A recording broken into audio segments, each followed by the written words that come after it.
Yeah, thank you so much for having me and inviting me to ngVikings to talk about one of my favorite topics, which are incremental build tools.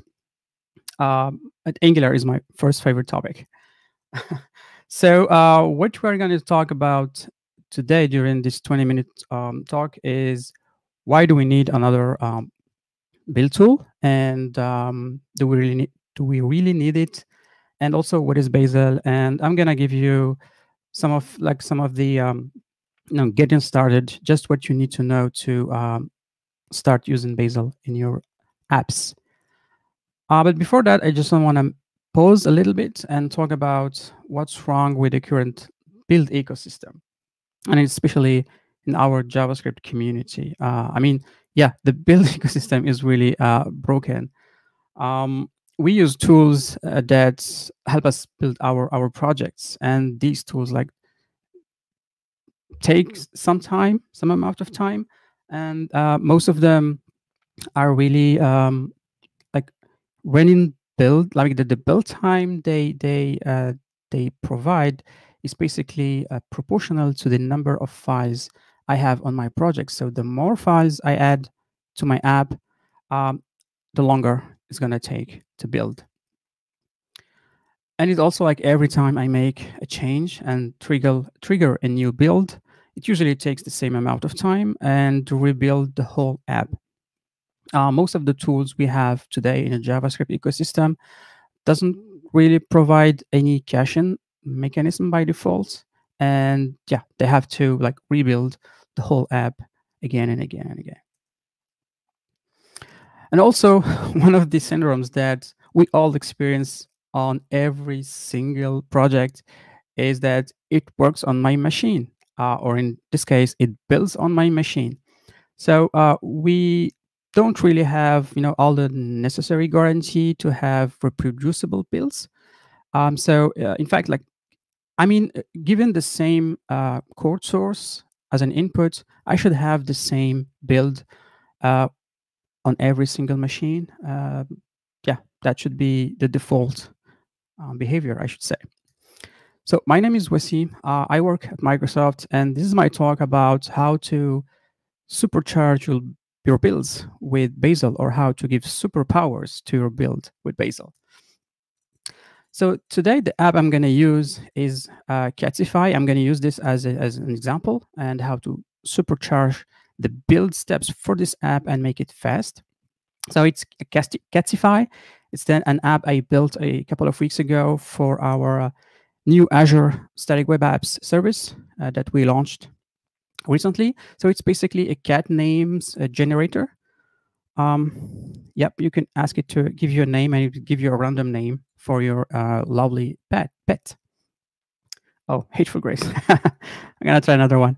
So this app is the UI is written in Angular, Angular 10 preview, and the backend is in Azure Functions that is written in TypeScript and served over a Node.js API. But the most interesting part here is that the core generator that give us the names is written in Rust and compiled to WebAssembly and then served over that same Azure function. So during this talk, we're going to learn how to supercharge this app, like the build system, and make it reduce the build time. For my case here, I managed to reduce the build time from around 9-10 minutes to only 4 minutes. And this is done thanks to BAZEL. So what is BAZEL? BAZEL is a build orchestration tool. It's polyglot, so you can use it with many different languages. Today, I'm going to just highlight some of the plugins for TypeScript and Rust and WebAssembly, but you can use it with really any technology. And if you don't find yours, you can build a plugin for that. It's also highly distributed, so you can run the builds either on your machine, on a CI, on a remote computer. You can read more at bazel.build, the official website. And which is funny because one of the things that people ask me a lot when I talk about BAZEL is that um, does BAZEL replace my favorite build tool? I mean, it does not.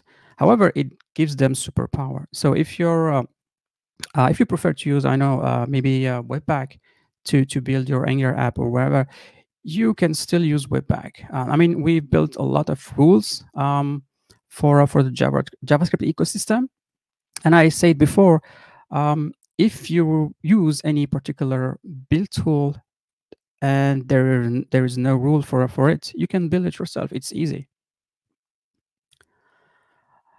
One of the benefits of using BAZEL are BAZEL actually is, I mean, BAZEL builds are incremental.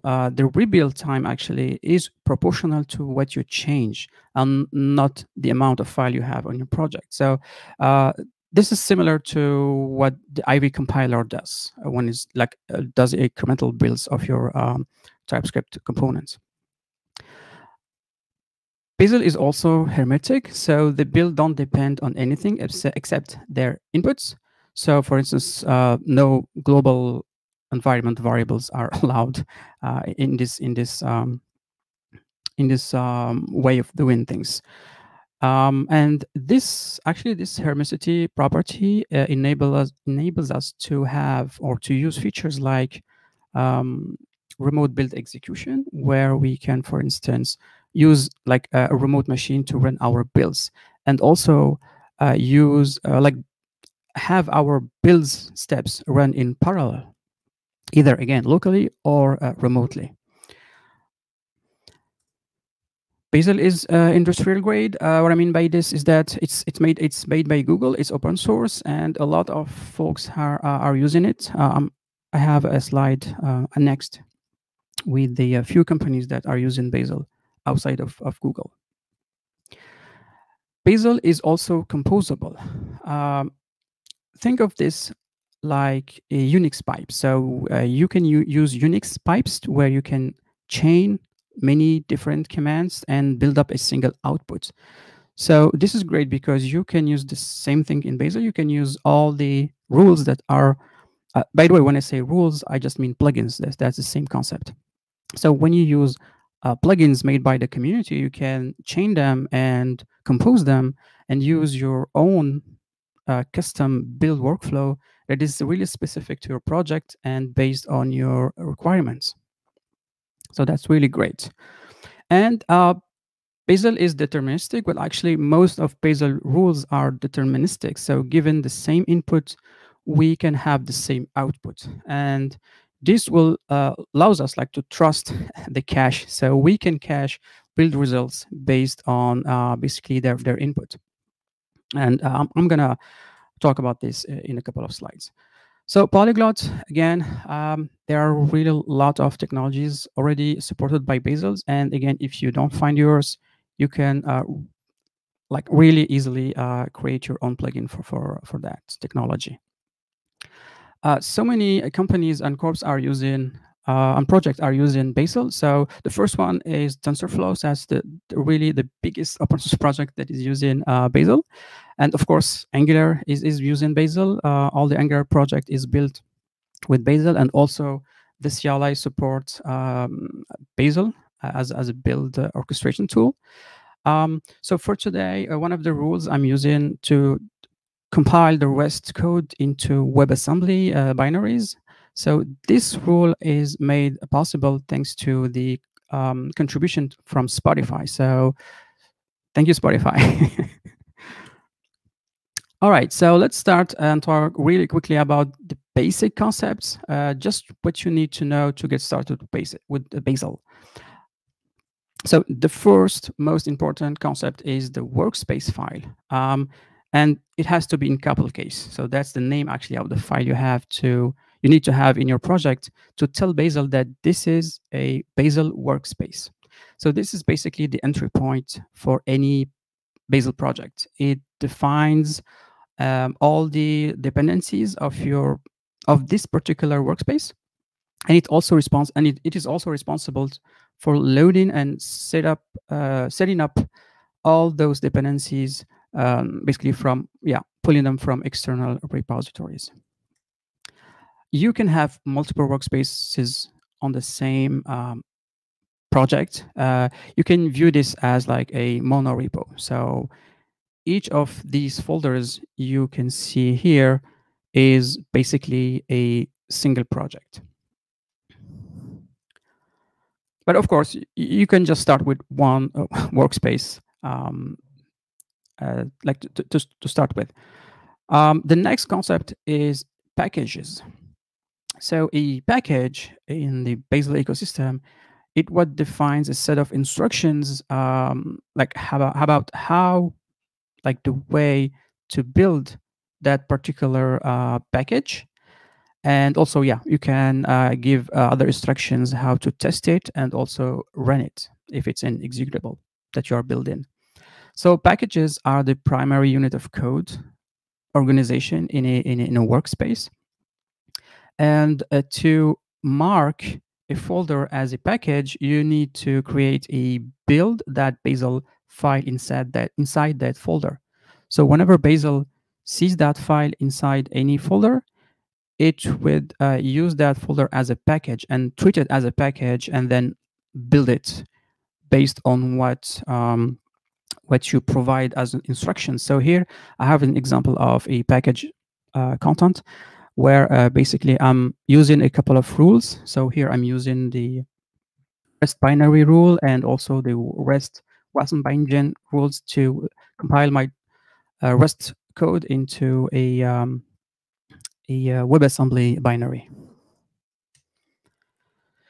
One of the pro tips which would easily, would interest Angular developers is that keep the packages as little as fine-grained as possible in order to improve the parallelism. So, for instance, like if you're building Angular with BAZEL, you can, the most small single unit would be your Angular modules. So, for instance, you would have an Angular module that is a BAZEL package, and then have only one build BAZEL file per module. Of course,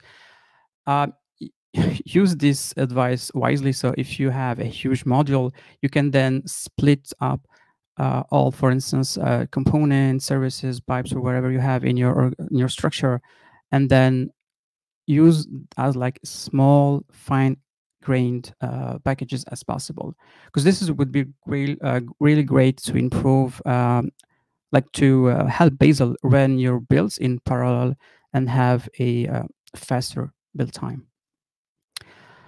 The next concept of BAZEL is rules are rules. So the rules are the relationship between inputs and outputs. So this is where you describe the steps how to build a package.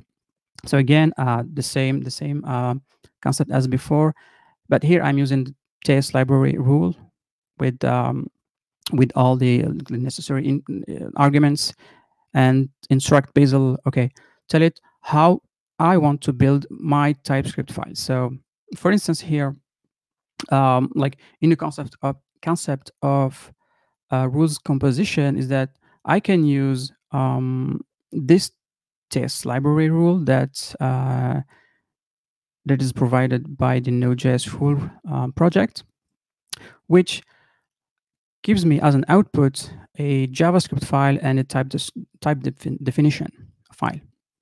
And I can use it and chain it with another rule, for instance here, rollup bundle, which would give me a single file. So here I have composed two rules together to have my final artifact.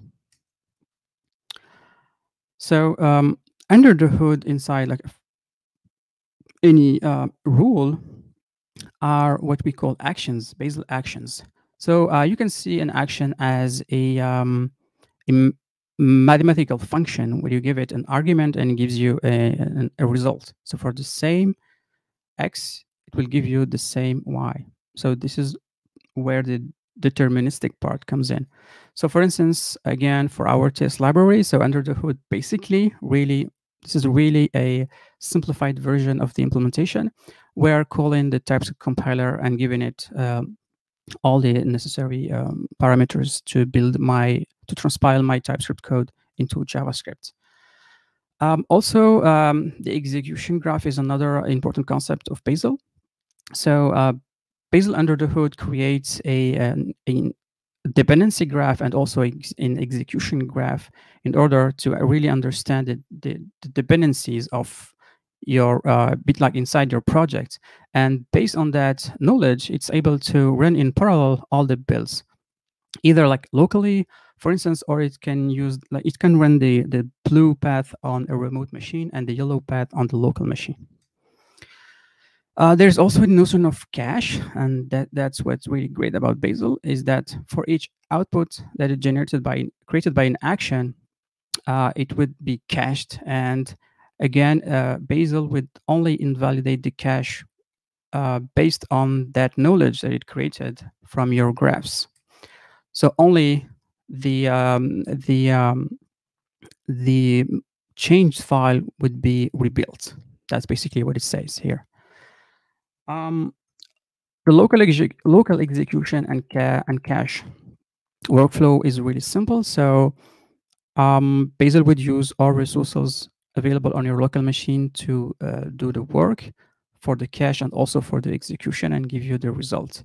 But it also can, you can configure it. It's optional. You can use a remote cache and remote execution machines and setup, where basically you can configure an external and a remote computer to be your cache storage. You can do this easily with Azure, for instance. You can create a VM and set up Nginx with the WebDAV extension, and then configure BAZEL to use it as your remote cache storage. So for my app for today, I'm just, really quickly show you the configuration, but I also, okay, so my app here has an API folder where all the backend lives, and also the app where the Angular app is. So for the backend, I have this folder where my Azure function sits, which is a TypeScript function. And here I have my REST code, the REST generator. And in one of each folder here, I have my build for the Azure function and my build for the Rust to WASM build. So basically, I'm not gonna detail all the all the steps here, but this is really specific to how to build Rust to WASM. I recommend reading the docs to really understand what each of these rule is doing under the hood.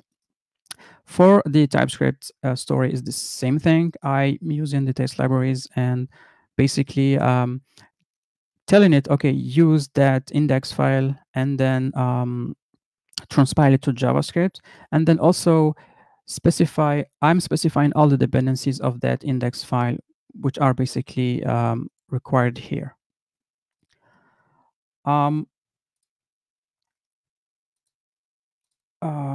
Where is it? I have my also workspace. So the workspace file, as I said before, is the entry point to my BAZEL project. So this is where you specify all the dependencies and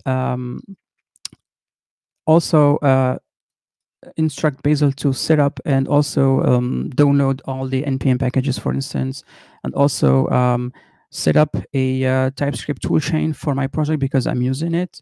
And also here, set up a Rust toolchain because I'm using it to build my Rust code. This you can check out the source code of this app on GitHub, specifically this PR number 2, where I introduced the BAZEL configuration. So you have like really only BAZEL configuration here that would help you understand how to also you can supercharge your apps.